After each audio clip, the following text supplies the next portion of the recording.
even leave my staff here, but that's a happy ending to. Yeah. But I help support DOCS, I help support Exodus, I help support a bunch of the programs that assist in reentry. So. Well, thank you again. Thank you for your help. No, I'm there. The question is, Is everybody? I would love to put education back you know, into all the prisons. Up in Ossity, we take a group of ex-prisoners and ex-homeless to Mariondale Retreat Center. Very nice. Yeah, so up in your community over there in Ossity, New York.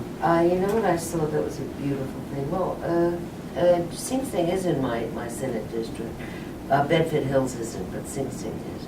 But there was a very fine program done by inmates who talk to sort of gang members from the Bronx.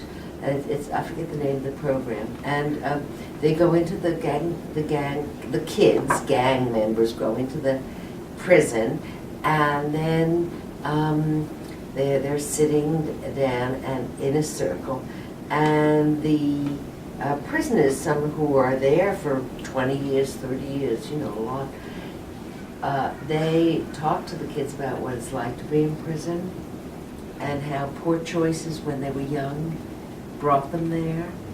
And I think it works very well. I see the kids really taking this in and thinking, maybe I better think twice about some of the things I'm doing.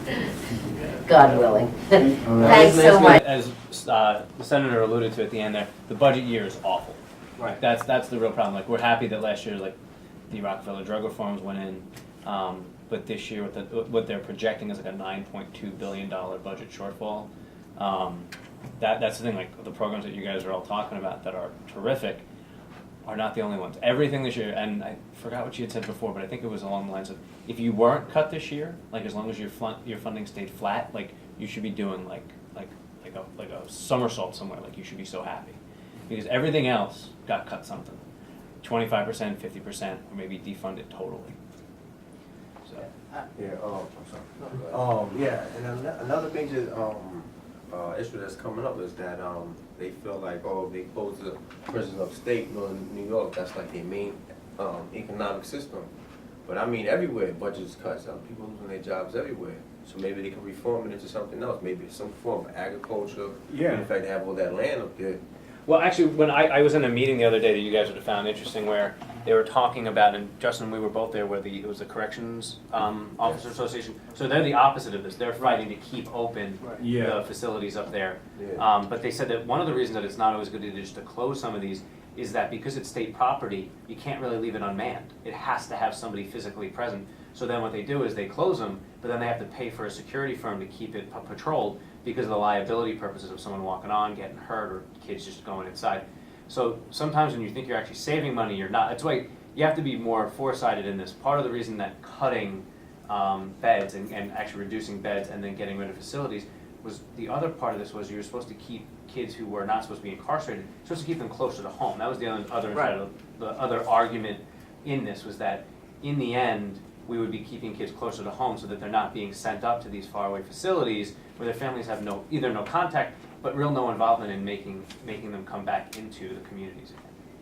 No, that's a very valid point. And in terms of having empty prison, I do understand your point about you still have to man them, but we can do the math here. If you are spending $55,000 a year per bed, I can guarantee you that maintaining the prisons, or figuring out ways to use them for something else. I think we can be creative. This is New York State. I think it's always been the vanguard in doing criminal justice reform, and I really do believe that we can find ways to save money by closing down these empty prisons.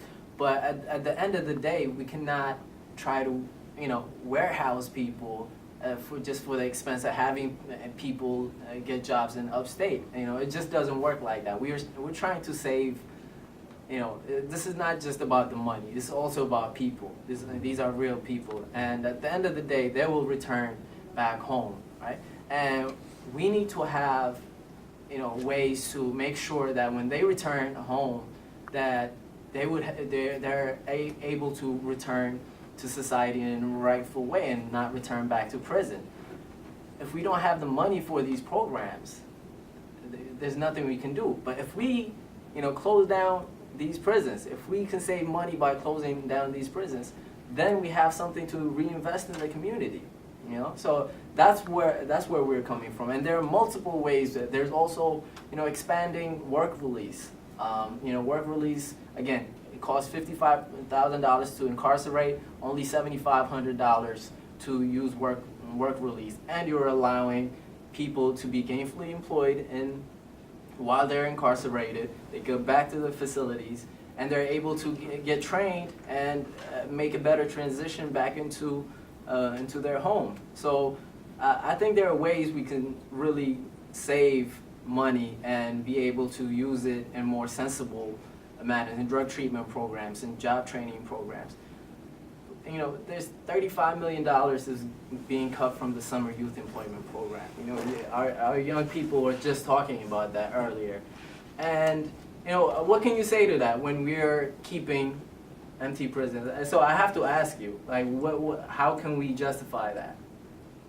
It's hard to. It is. Especially Governor Patterson was down in the Senator's District yesterday, and that was something that really had bothered him the most, that program had been cut. And actually, from what I understand, it's him who's having to do it, though, so it even makes it worse that he's the one who's proposing these cuts. But it's very hard to justify why we're keeping open certain things and why other things, but it comes down to these are the priorities that get made. I think one of the gentlemen wanted to say something before that. If you have so much space, like our schools is overcrowded, but how come once y'all turn like some of the prisons into schools? It's just once y'all turn that into some schools, because all the schools in New York City is crowded, turn some of them into military school or boarding schools or something like that.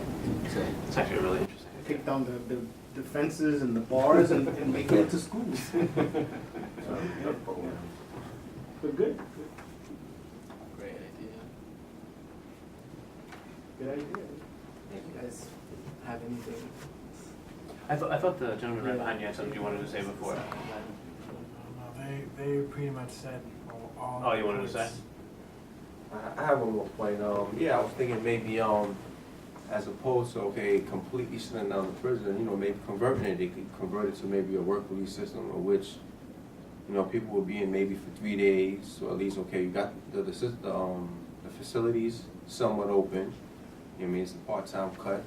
People are still able to go home, and Well, a couple of the facilities that they closed last year, that's what they're looking to do now.